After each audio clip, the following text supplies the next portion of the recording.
Estão-me a fazer sinais, eu não sei se posso continuar. Talvez seja melhor explicar aos ouvintes que eu não posso continuar a falar por razões técnicas, é isso? Não posso continuar a falar por razões técnicas. Eu então continuo daqui a pouco, não poderá ser. O trabalhador continuará a reforçar a sua unidade e a sua organização. Há que encontrar os caminhos da recuperação económica. É necessário que as empresas nacionalizadas recorreram com êxito ao Fundo Monetário Internacional. A gente gasta tanto dinheiro que nem ordenados. Este chega ao meio já não tem Não se trata de apertar somente os cintos, mas sim de assegurar a única que é realmente Coca-Cola. Então, o silêncio é digo, é o uso da possibilidade de salvar a empresa. Mr. Gorbachev. A dois trabalhadores.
FMI, não há força que retorça o FMI.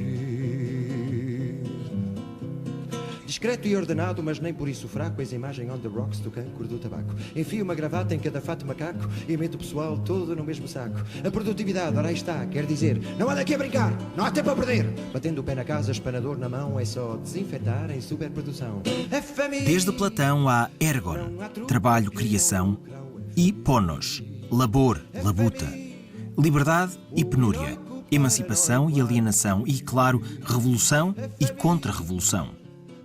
Um dos mais centrais processos revolucionários da Europa no século XX chega ao fim após 19 meses. Ninguém cantou melhor os sabores e dissabores da Revolução de Abril do que autores como Zé Mário Branco, Fausto Bordalo Dias e, claro, Zeca Afonso. Mas é com o grito exasperado de Zé Mário Branco, visceral e irrepetível, que esta revive nas gerações seguintes.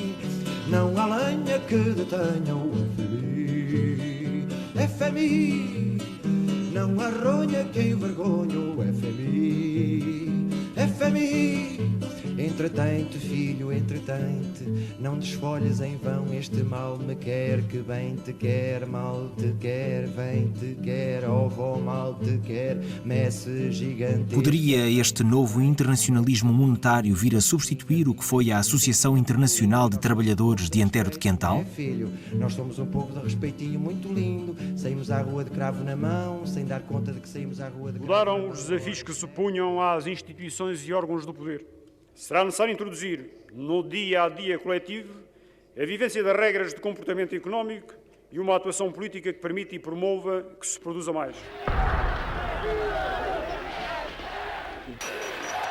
Uma política que apela para o sacrifício voluntário dos portugueses, uma política de economias, de restrições que livremente se tomam por saber que no futuro mais próximo, acompanhados, no entanto, de transformações estruturais que iremos seguir, envolve um grande esforço de investimento, dirigido para atividades orientadas para a exportação ou para a substituição das importações, e privilegiando o fator da produção mais abundante. Que é apoiar claramente as reformas no sentido da modernização e reforçar em simultâneo os instrumentos no sentido da coesão e do combate à exclusão social. De corresponder à nova esperança manifestada pelos portugueses que acreditam que é possível construir um futuro em cada momento mais e melhor.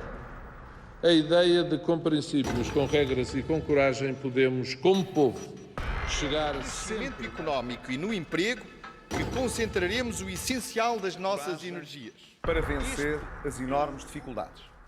Precisamos também de alguma paciência, porque nós sabemos que esses resultados não aparecerão. O sol tem brilhado. Mas é preciso ver porque é que o sol tem brilhado para assegurar que ele continue a brilhar. A chave chama-se confiança. Qual é o valor do rendimento que permite a um português viver com dignidade em Portugal? Esta ideia teve, no entanto, uma origem numa posição que alguns autores, que algumas pessoas em Portugal tiveram de defesa da ideia de que a pobreza é, digamos, uma violação dos direitos fundamentais.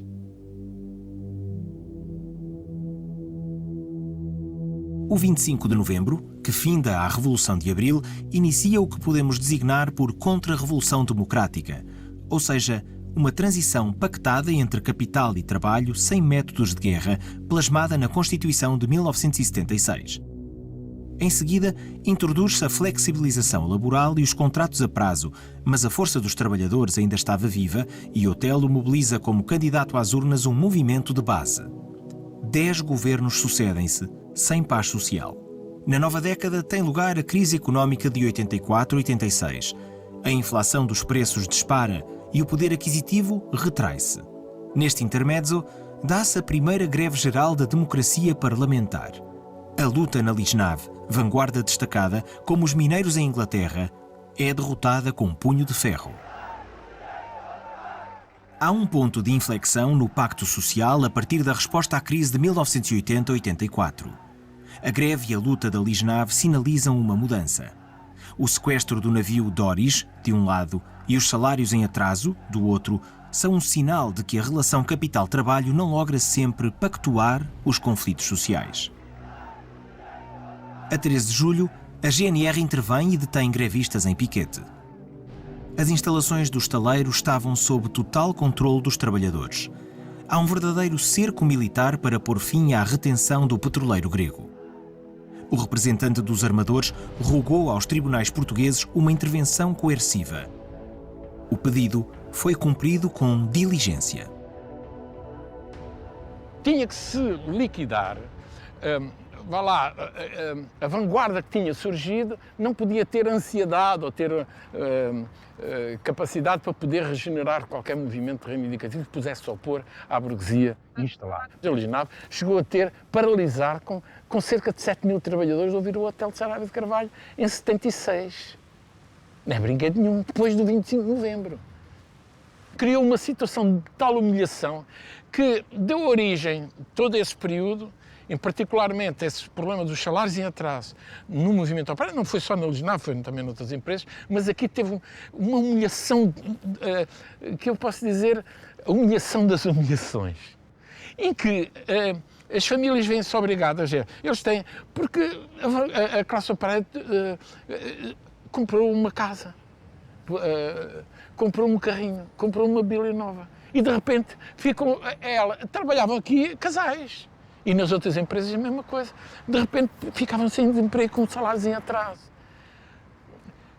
A margem sul, o distrito sul, ganhou ao Alentejo em suicídio.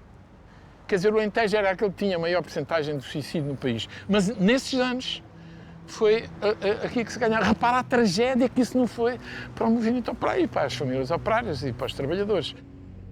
3 anos de salários constantemente em atraso. Para romper com a resistência dos trabalhadores portugueses como um todo, os patrões e o Estado, tal como a Inglaterra com os mineiros, enfrentaram o setor mais combativo.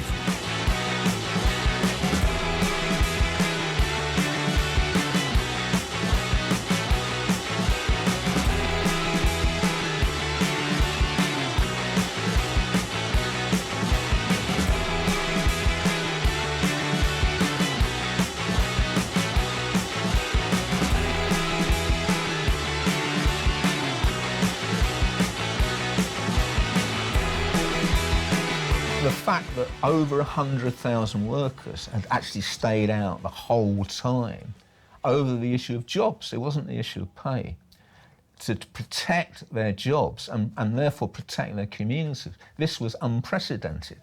We'd never had a strike like that at all. And again, that's been lost sight of to some extent. Once you take the main source of employment from a locality, you destroy that locality, and that happened in the 50s and 60s in a lot of very strong mining areas, and people saw the consequences of that. And therefore they didn't want that to happen anymore. So the slogan, coal not dole, dole being the unemployment benefit, didn't encompass everything. I mean, one of the key things about the miners' strike, where women became historical actors.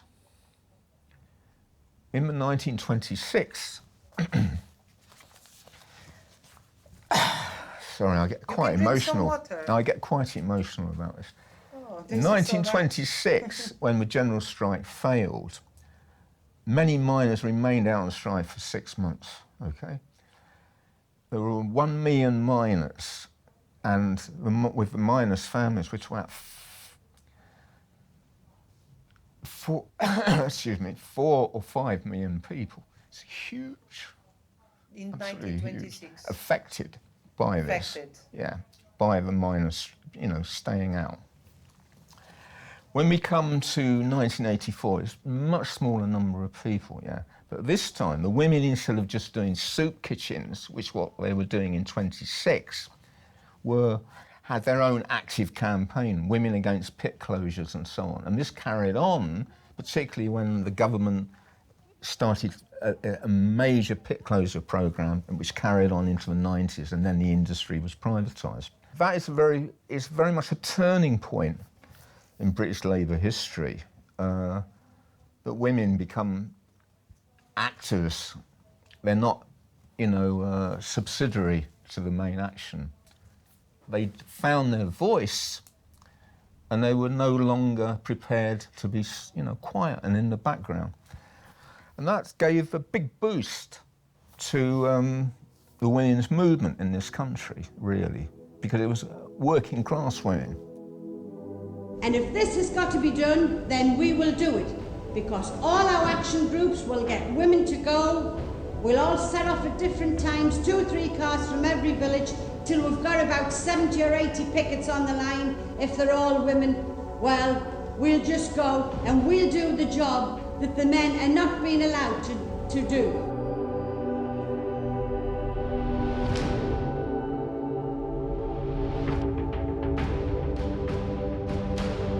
Em Portugal, o epicentro das lutas pode colocar-se nos operários da Lisnave, que são uma espécie dos mineiros portugueses na história da luta dos trabalhadores contra a reestruturação produtiva imposta depois da crise do choque petrolífero, com a deslocalização para a Ásia e a queda geral dos salários reais na Europa.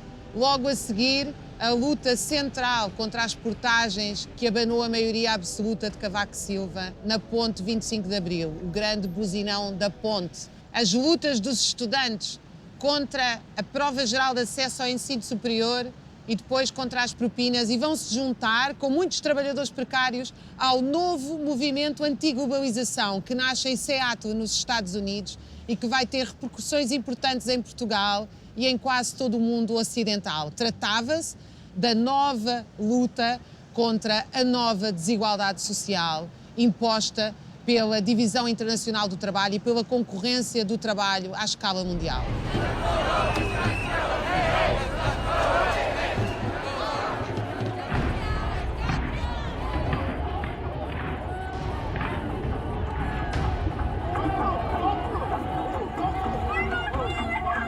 And so we have these waves within industries of geographical relocation of capital and new working class formation and new emergence of labor movements. So we tend to think of globalization simply as weakening labor in mass production industries, but globalization or capital mobility has a bit of a contradictory effect of weakening labor where capital moves away from and strengthening labor where capital moves to. There's been a significant upsurge of all forms of social protest, but also labor unrest around the world. It's happened before in history, and it happens rarely, but it tends to happen in periods of what we call crises of world hegemony or periods of major transition in geopolitical relations and dynamics. So the last time we had the big period of simultaneous major waves of social unrest, revolutions, and labor unrest pretty simultaneously all around the world, leading to a real sense of global upsurge, was in the first decades of the 20th century. So particularly from the Russian Revolution, there's a huge wave after the First World War, and then again after the Second World War, leading into the waves of decolonization. So associated with the decline of the period of British world hegemony and the transition to period of US-led world hegemony. We can think of what's happening now as somewhat understandable in relation to this period of geopolitical transition, and the breakdown of the social compacts associated with the post-war world order and this period of interregnum. In Gramsci's terms, the old is dying, the new can't be born. So we see this moment of where lots of different forms of instability, but including openings for popular protest and labor protest from below.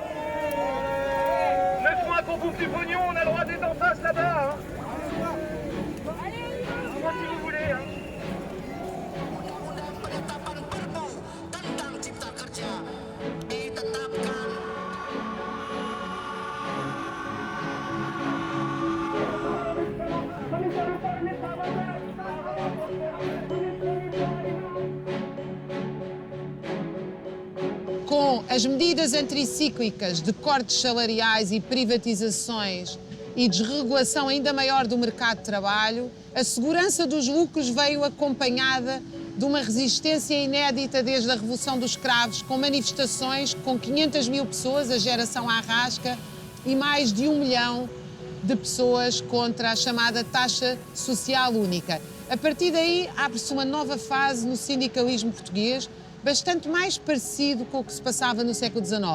Um sindicalismo de base, democrático, que funciona em plenários, que começa nos estivadores do Porto de Lisboa contra a flexibilidade laboral, contra o trabalho precário, e vai ter ramificações nos trabalhadores da Volkswagen Auto Europa, nos professores, também nos enfermeiros, renascendo novamente o debate em torno dos fundos de greve que tinham sido centrais para organizar o movimento dos trabalhadores 170 anos atrás.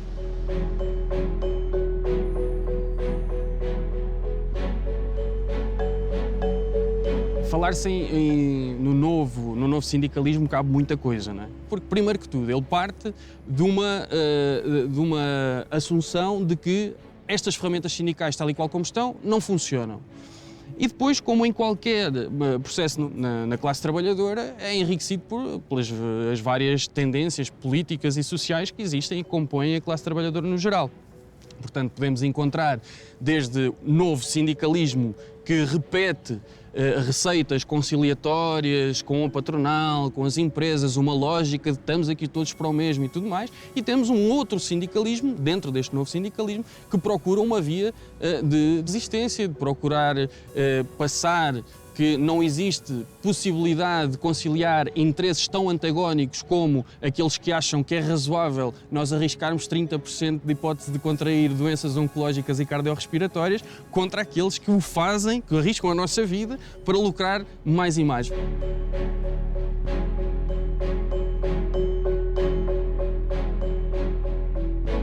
O sindicalismo teve dois grandes períodos. Até a ascensão do nazifascismo e a Segunda Guerra Mundial foi sobretudo marcado pela luta entre o trabalho e capital. Depois da Segunda Guerra, o traço fundamental é a conciliação entre classes. O modelo alemão, um pacto entre o trabalho assalariado e o capital monopolista, foi exportado para muitos países. The more likely is you have a works council, meaning in companies with 900 and more employees, you almost certainly all the time you have a works council, and far more than 90% of all employees are covered by a works council and represented by a works council. However, in all the small workplaces, for example in retail, only a minority of people have a works council, because in the small workplaces there is none. And the same is about the second pillar of the German model. Used to be and it still is to some extent, that we have a system of industry-wide multi-employer collective bargaining, that as a general rule, trade unions negotiate wages and working conditions with employers' associations and not with single employers. Portugal entra na Comunidade Económica Europeia em 1986. Setores importantes ascendem socialmente, mas o trabalho para a vida converte-se na vida para o trabalho. Mário Soares não passa incólume ao protesto dos trabalhadores vidreiros sob a ameaça do desemprego.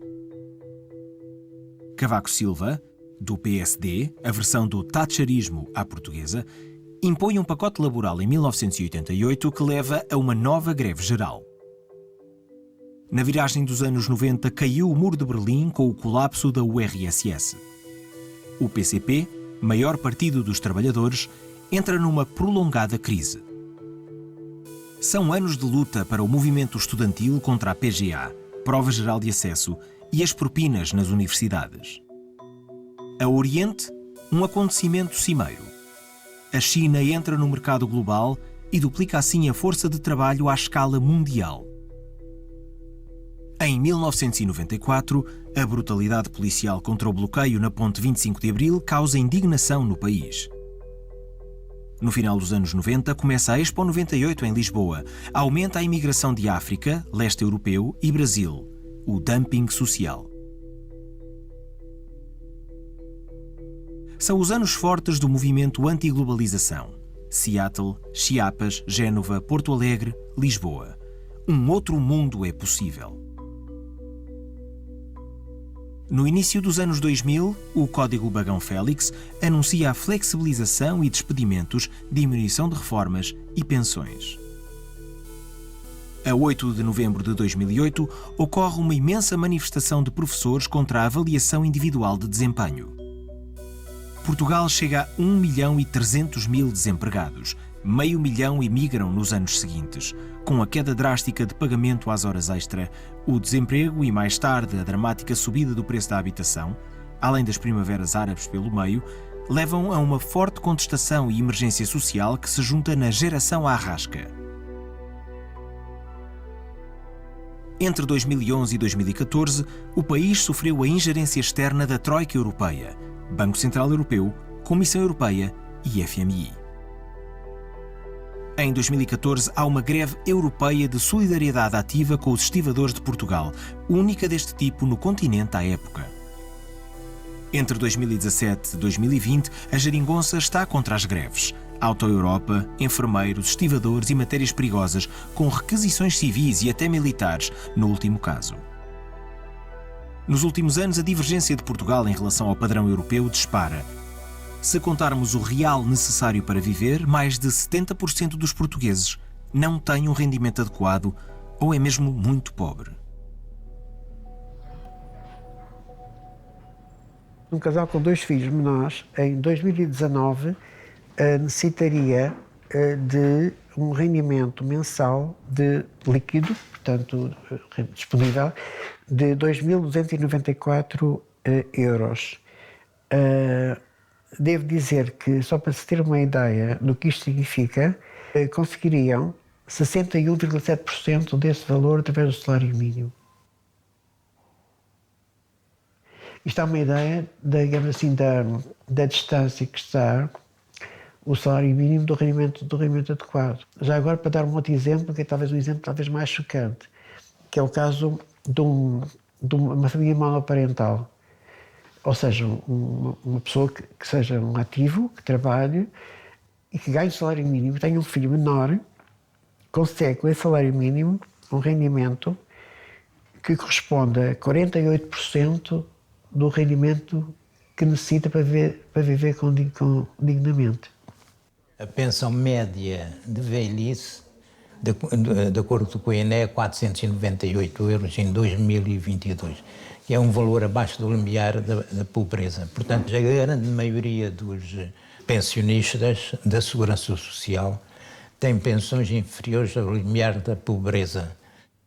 Houve uma quebra acentuada de trabalhadores com qualificações mais elevadas. E onde houve maior aumento foi no número de trabalhadores com menores qualificações. Isto é uma realidade um bocado surpreendente, mas é o que está a se verificar em Portugal. Isto resulta também dos baixos salários. Está a levar muita gente, muitos trabalhadores qualificados a emigrarem, procurando em outros países aquilo que não encontram cá em Portugal. Quando falamos em rendimento adequado, estamos a falar, digamos assim, num conceito que é económico, no fundo é os recursos mobilizados para satisfazer necessidades. Portanto, a economia é uma disciplina que tem que estar presente neste estudo.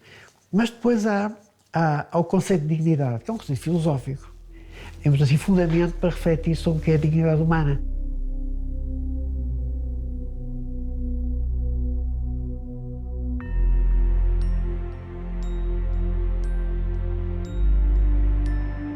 Pela primeira vez, a sociedade portuguesa assiste a uma regressão histórica em que as novas gerações têm perspectivas de viver pior do que as antecedentes.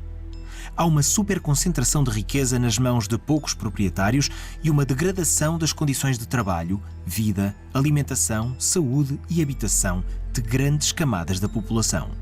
Há uma proletarização das classes médias e a precarização das classes trabalhadoras. Os hospitais, assim como as escolas, transformaram-se de certa forma em fábricas e os trabalhadores viram as suas condições de autonomia, brio e capacidade de ação no trabalho minguar. Isto tem levado a mais conflitos sociais e ao surgimento de novas estruturas sindicais.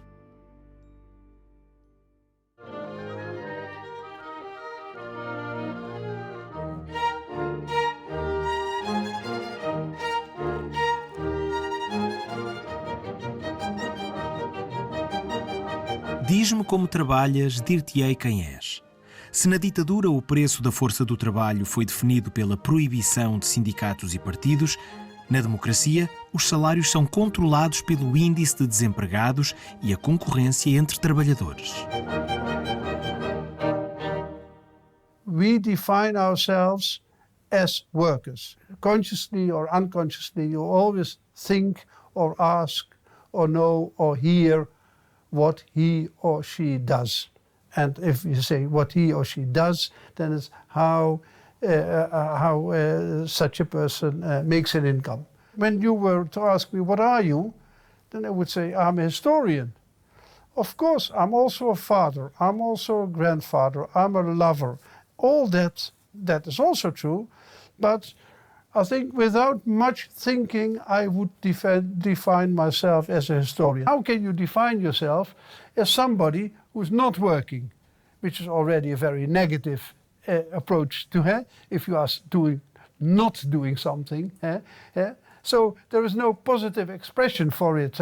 There's hardly any unemployed, I think, who is on the dole, who is receiving money from the state, who says, well, I'm a free rider, or I'm an enjoyer of nature, or something like that, which such a person might do. In history, we have very famous studies from the great unemployment period in the 1930s. The most important one is the unemployed of Marienthal. That was a community nearby Vienna. A team of sociologists made a study of it. They made observations for months in this village of Marienthal, where most people had been working in a factory, textile factory, and the textile factory went bankrupt, and well, that was the end of it. Nearly all were social democrats, so they really had been making savings for such an event, so they could survive. On a low level, but they could survive. But it was terrible, she said, in this village, how useless life had become to all these people. And they all saw this, and they defined themselves as useless. And they felt terrible. And they complained that while working, they didn't have enough time to read the Arbeiterzeitung. Well, now they were jobless. So they could read the paper the entire day, from the beginning to the end and from the end to the beginning. What happened? After 2 months, after 1/4 of an hour, they had finished reading the Arbeiterzeitung. They had lost the appetite, the interest, the curiosity, had all gone. There was no point to read and to know and so on. As pessoas que estão desempregadas sofrem da precariedade, da falta de condições, da miséria, e é verdade, como é óbvio, tudo isso tem um peso. Mas a verdade é que essas pessoas sofrem também de se sentirem inúteis, de não poderem contribuir, de não poderem ter uma atividade com sentido, uma atividade que lhes permita trazer algo para a sociedade, construir algo. Né?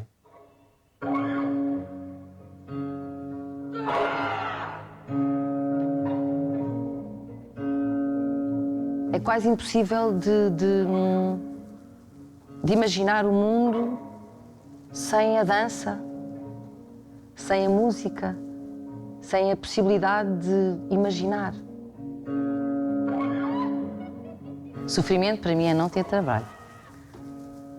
E penso que depois de ter parado de dançar, esse é o principal. Não porque necessitaria ter um trabalho a dançar, mas ter trabalho.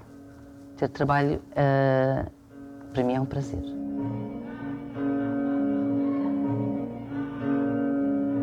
Há muitos exemplos de pessoas que trabalham em condições muito difíceis e para quem, no entanto, o trabalho é uma fonte de prazer, de alegria, de emancipação. E que conseguem, no fundo, viver melhor graças a esse trabalho, mesmo em condições muito difíceis. Isto, como é óbvio, não é para minimizar as dificuldades objetivas que têm muitos trabalhadores, mas há uma dimensão, de facto, subjetiva do trabalho que é insubstituível, que é inegável. Agora, esse trabalho tanto pode ser este vetor, no fundo, de realização pessoal e de prazer, como também pode ser completamente destruidor.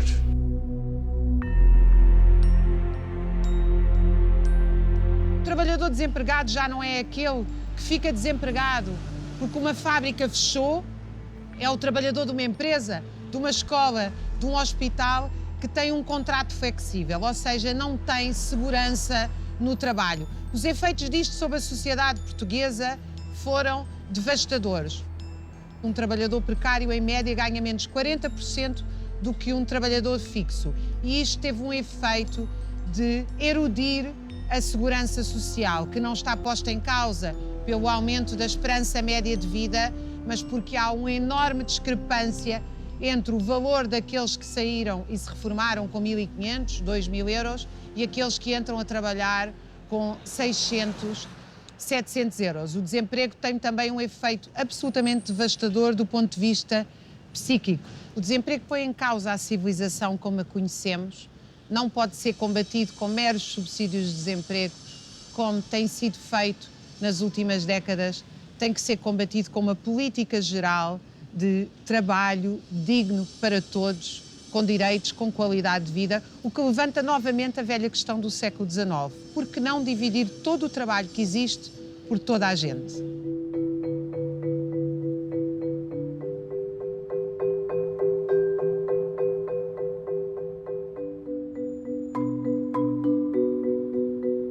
Est-ce que ça peut être autrement? Ah, certainement, ça peut être autrement, puisque ça n'est comme ça que depuis 2 siècles et demi. Avec le capitalisme, le modèle du travail marchand est devenu dominant. Donc, le travail est conçu comme un échange de quantité. Quantité d'heures contre quantité d'argent. Mais dans cet échange disparaît le contenu, le sens même du travail, n'a aucune place. Le travailleur n'a pas son mot à dire sur ce qu'il fait, sur le sens de ce qu'il fait, comment il le fait. Ça, c'était la chose du patron. Aujourd'hui, avec la gouvernance par les nombres, les choses s'aggravent. Parce que les patrons eux-mêmes sont soumis à ce régime de gouvernance.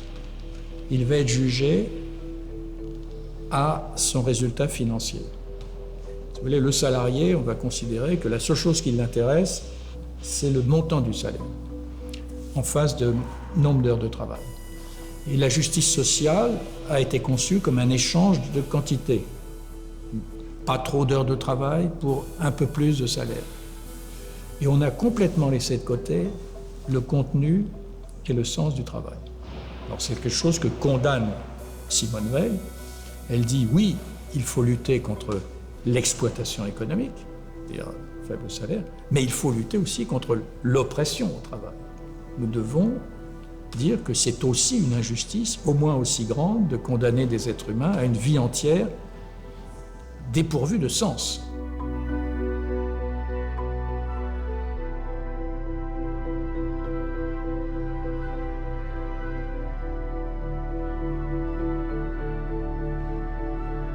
Há um retrocesso da noção sobre o trabalho noturno e eu penso que por dois sentidos. Primeiro, pela sua globalização a todos os setores, né?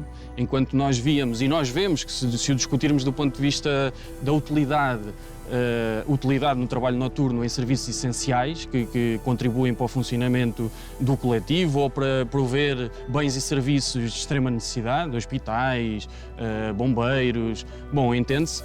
E por outro lado também se compraram os trabalhadores por duas vias, seja por aumento de postos de trabalho, né? Porque temos que ter mais um turno e portanto significa empregar mais gente, mas por outro também porque ganhamos os subsídios de turno pelo trabalho noturno, que por exemplo no meu caso ascende a 25% do meu salário base. E portanto isso é uma forma de deslocar os trabalhadores daquilo que era uma discussão de se é razoável ou não nós prejudicarmos a nossa vida, porque tem todo o impacto, há estudos feitos, aumenta em 30% a possibilidade de contrair doenças oncológicas ou cardiorrespiratórias e, portanto, hoje em dia, em vez de se colocar a discussão nesse polo, deslocou-se para uma necessidade de complementar salário, de aumentar postos de trabalho, sem pensar porque é que nós temos que arriscar a nossa vida para produzir bens que não são essenciais ao funcionamento do coletivo ou ao funcionamento da sociedade geral. A única utilidade de nós estarmos a produzir carros às 3 da manhã, de alterarmos o nosso ritmo biológico, apenas se justifica, no caso específico do setor automóvel e em outros também do mesmo género, para potencializar e para ocupar o máximo possível a capacidade produtiva das empresas, portanto, para dar lucro a quem detém as ações e quem são os donos destas fábricas.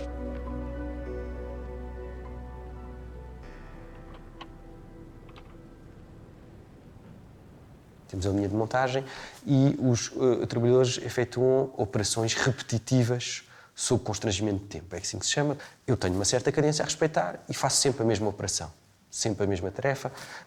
Qual é a dificuldade deste tipo de trabalho? É que, quando começamos a fazer uma tarefa automática, que nos habituamos a esse ritmo, portanto, que entramos numa forma de tédio e de monotonia, naturalmente o funcionamento psíquico divaga para outras coisas. Ora, tendo em conta as exigências de cadência, este tipo de distração pode ter consequências muito graves para os trabalhadores. Podem cometer erros que podem resultar em lesões, em ferimentos, podem causar uma disfunção geral da linha de montagem, com sanções, etc. e tal. Portanto, este tipo de funcionamento normal, espontâneo, da mente, tem que ser reprimido. Portanto, os trabalhadores o que escrevem é eu para trabalhar aqui eu torno-me um robô. Eu lobotomizo-me. Eu desligo o cérebro. Portanto, isto são as frases mais comuns utilizadas pelos trabalhadores que, no fundo, estão a descrever com estas palavras uma coisa muito técnica, que é a repressão psíquica. Repressão dos afetos, repressão das fantasias, repressão da imaginação.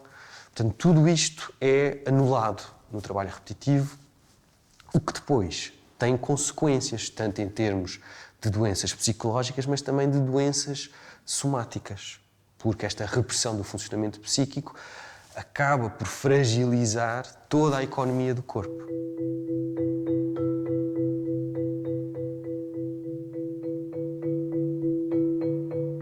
Em Portugal, o assédio moral foi erigido em ferramenta de gestão.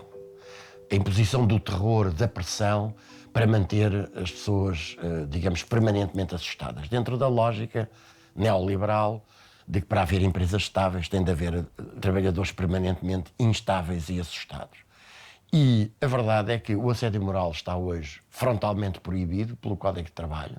Constitui uma contraordenação muito grave. A lei proclama que o trabalhador vítima de assédio moral tem direito a ser indemnizado da totalidade dos danos que tenha sofrido.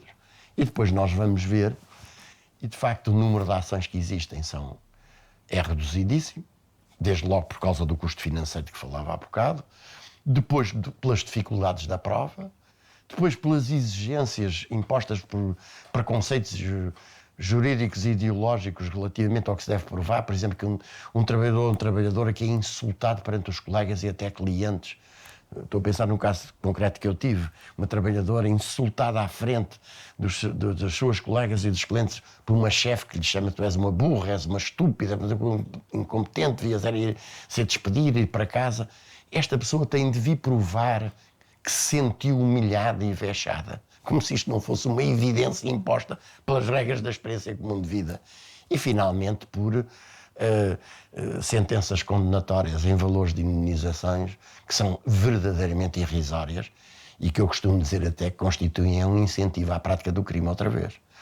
E, portanto, afinal, nós temos uma lei que proclama o respeito pela dignidade do trabalhador e que declara ser proibido e ser um ato gravemente ilícito o assédio moral, e depois nós temos, pelos dados e pelos estudos que têm sido feitos, calculou-se que cerca de 500 mil de trabalhadores vítimas de processos de assédio moral, digamos com gravidade. É um exemplo claríssimo de como uma coisa é proclamar um direito e depois outra coisa completamente diferente é conseguir efetivá-lo. Entre le 19e siècle du capitalisme sauvage, le 20e siècle, avec toute une transformation très importante des rapports de domination, avec des compromis qui sont passés, qui font que non seulement il y a la formation d'un mouvement ouvrier, il y a la formation des syndicats, il y a des luttes, il y a des rapports de force, et on arrache un certain nombre de conquêtes sociales, en particulier la constitution d'un droit du travail. Aujourd'hui, nous sommes dans une phase très particulière du capitalisme, qui donc, différents auteurs caractérisent comme le néolibéralisme, c'est-à-dire une phase très particulière. Le néolibéralisme, il correspond à une transformation des méthodes de la domination. Et ce sont des transformations très importantes, qui correspondent à ce que je disais tout à l'heure. Autrefois, le travail et son organisation relevait de la responsabilité principalement des ingénieurs ou des gens de métier, par exemple. Dans la majorité des sphères de la production, industrielle en particulier, c'était les ingénieurs. Mais quand vous étiez dans un hôpital, l'hôpital était dirigé par un médecin. C'était un médecin directeur, médecin-chef. Le néolibéralisme, c'est un tournant considérable. Les ingénieurs perdent le pouvoir sur l'organisation du travail et sont remplacés par ce qu'on appelle des gestionnaires. Et les gestionnaires sont des gens qui ont une formation dans laquelle, précisément, le pouvoir est constitué sur un éloignement du savoir et de la connaissance de l'expérience du travail vivant. Le gestionnaire, son pouvoir s'appuie sur cette idée fondamentale que tout dans ce monde est mesurable. Mesurable quantitativement. Et donc, ce qui n'est pas mesuré est suspect d'être ou faux, ou obscurantiste, ou dissimulant la vérité des choses. Si c'est vrai, ça doit pouvoir se mesurer. Et donc, il croit que tout en ce monde est mesurable.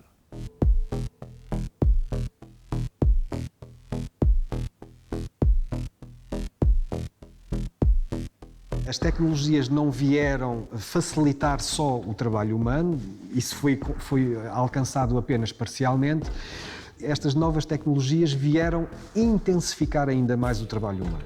Intensificar, vigiar, controlar, monitorizar. E aquilo que as tecnologias querem, e as técnicas de gestão também querem, é que os trabalhadores sejam úteis, dóceis e produtivos. Essa é a grande lógica que está por trás das técnicas de gestão, não é? Queremos que os sindicatos sejam frágeis ou de preferência que desapareçam, que os coletivos de trabalho não existam ou que sejam dificilmente construídos, que os trabalhadores não se consigam organizar, que não existam movimentos sociais contestatórios. Portanto, há uma lógica de anular todo e qualquer tipo de resistência. Como a pandemia provou, o digital traduziu-se numa palavra que é ideológica e politicamente densa e que tem história, que é a palavra confinamento. O digital, que foi, enfim, necessário para manter relações de produção e de trabalho, a sua palavra espelho é a palavra confinamento, que é uma palavra de origem fascista. A digitalização do mercado de trabalho, e em particular nas áreas de ciências sociais e humanas, nas áreas da cultura, essa digitalização é contra a natura, porque as ciências sociais e humanas pressupõem mesmo que na literatura, na história, na geografia, na política, na sociologia, há uma preocupação por estabelecer um vínculo com o outro. Por isso é que é social e humano. Na semana passada, há 2 semanas, deixou-nos um grande poeta, Manuel Gusmão, e ele tem uma noção da literatura, que não é só para a literatura, que é a ideia de que a poesia, as artes, são uma antropogénese. São um saber que tem que ver com o antropos, com o homem. E que as artes possibilitam a criação de mundo de mundos, de imaginário. Ora, a digitalização é uma forma extremamente tentacular, e na medida em que o digital promove a alienação pelo contínuo derramar de imagens até ao ponto em que nós ficamos com os olhos secos de tanto olhar para o ecrã, e essa secura dos olhos deve ser proporcional à secura do cérebro, à aridez com que nós ficamos, a digitalização é, a meu ver, de facto, um novo modo, um método, uma arma que está a ser posta ao serviço daquilo que importa para efeitos de lucro imediato e de manutenção de privilégios de classe. We don't know precisely how many workers are gig workers in the United States, for example, but estimates are anywhere from 20 to 30% of workers are part-time, contingent, or gig workers. So if we situate it in that history, it becomes clear that really what they're fighting against is just the latest form of technology that companies and capital uses to control and exploit workers. And that way it takes away the specialness of it, right? Because the last 10 years, we can hear a lot of people say, well, how do we organize these workers?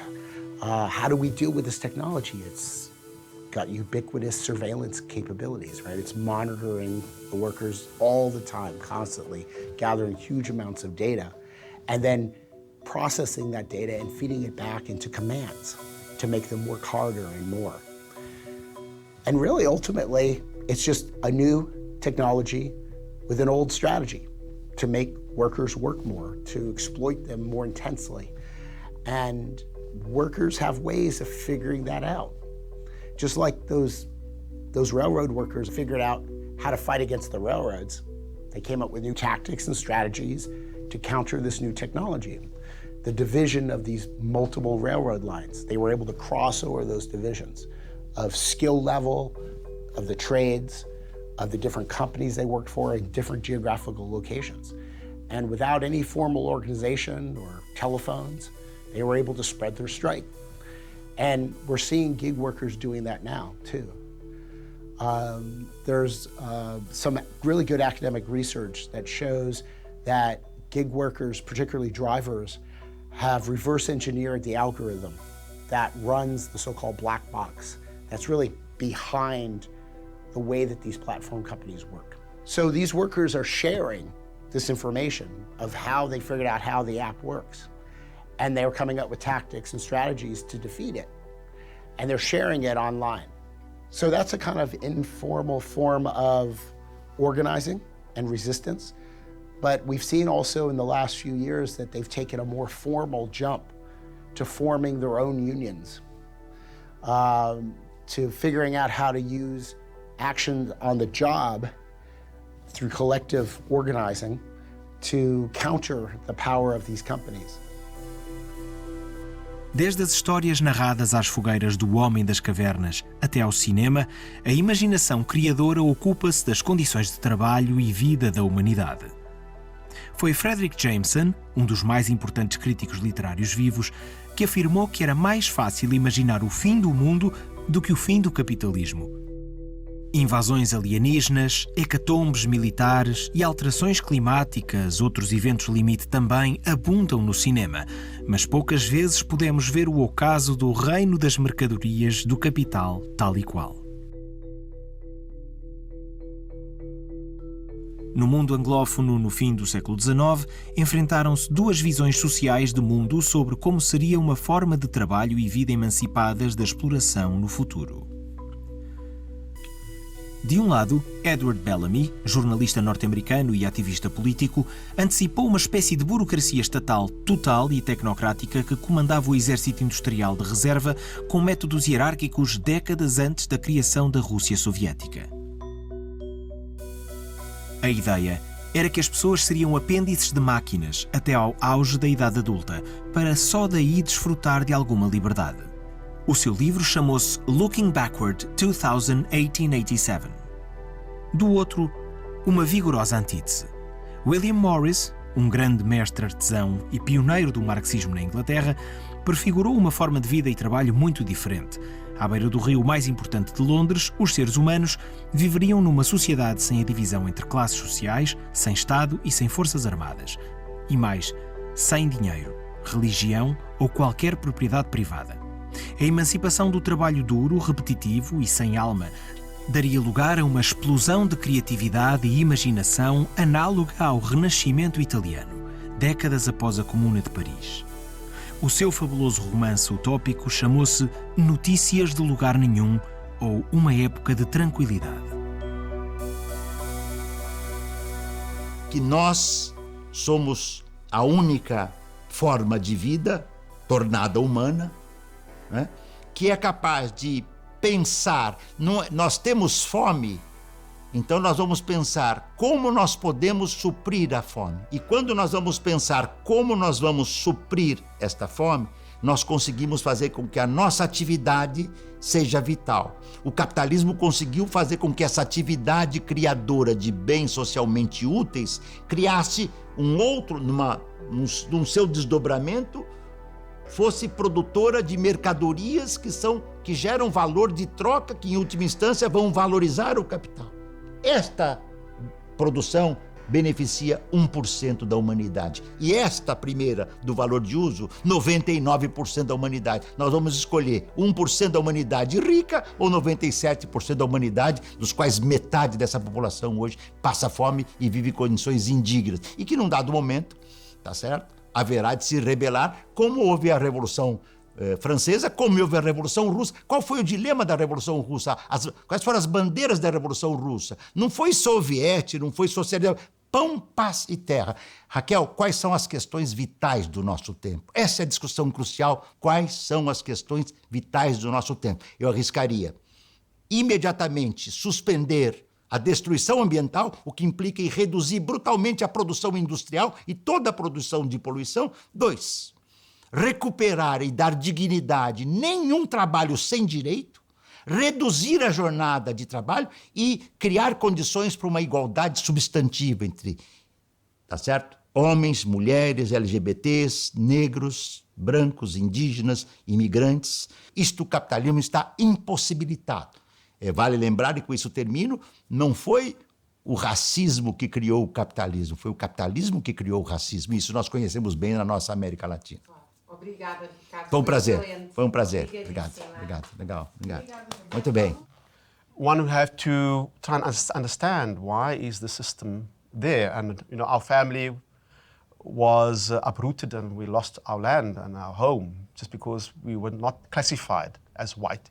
So the injustice, the natures of exploitation drove me to search some questions, and I realized eventually that, capitalism cannot resolve these problems, that they are a continuous process, that even if you make gains, it will only last a number of decades before they reverse it once more, because the system of capitalism is one of eternal expansion of production, an eternal search for new profits, because you have to maintain that profit level, otherwise you will lose on the market, whether on national, local or international level. So it is a system that I think creates lots of internal chaos. It creates chaos for families, ethnic groups, racial groups, if you want to say these terms. Everybody is now not knowing really what is a stable form of employment. And everybody's looking at ways to compete with their neighbor, with their friends, to access a job. I can't see that then as human nature. I think human nature is one, as I said, I've always grown up in a community. I've always felt that human nature is more communal than an individual kind of path to a career and so on and so on. Thank you, Eddie. Thank you so much. Io credo che senza una enorme autoattività delle masse lavoratrici di tutte le razze, chiaramente, e di tutti i colori, di tutte le nazioni, sarà impossibile una trasformazione generale dei rapporti sociali. La formula più straordinaria che è stata espressa su questo tema è quella del manifesto del 1848, quando Marx dice la classe che si organizza in partito. Cioè questa grande forza, no? Che viene proprio dalla autoattività, no? Si organizza, non viene organizzata, ma si organizza. That was so nice, brilliant. Thank you so much. It was perfect. É preciso ter a noção do quão mobilizador é para os trabalhadores poderem contribuir para algo que vai mudar o futuro deles e o futuro dos filhos deles. E se não lhes damos esta oportunidade, então estamos a privá-los de uma fonte, quer dizer, estamos a não só a privar os trabalhadores individualmente, como a sociedade de uma fonte quase inesgotável de ânimo, de inteligência, de generosidade, que não pode ser explorada de outra forma. Se não for através do trabalho, não vai ser de outra forma. Se nós cortarmos esta possibilidade às pessoas de darem o melhor deles próprios através do trabalho, privamos-nos deste manancial de potenciais humanos. Labour is the source of all wealth, okay? There are natural resources in the world which we have to use, but if people produce those, work for it, okay? And without the workers, society would grind to a halt, yeah, okay? The workers are the potential agent of change in this society because they have the most power. Most of the time, most workers don't realise that, or if they do realise that, they're perhaps frightened of the power that they possess.